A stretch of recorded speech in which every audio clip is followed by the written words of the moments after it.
Rare video. देखे की तो जदरत के चारे बेटा ते ये लड़ाई के लायक नहीं हस्ते कल्याण चाहत तो लौट जा।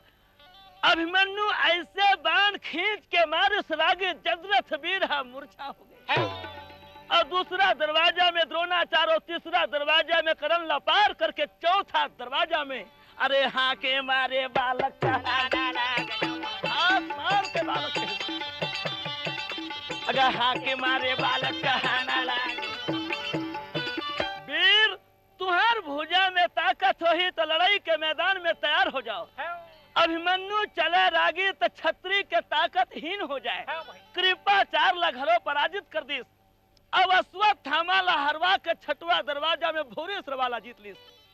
सातवां दरवाजा में रथ की आवाज ला सुन के राजा दुर्योधन अरे वाह का कर रथे गाया अरे खड़ा होके गा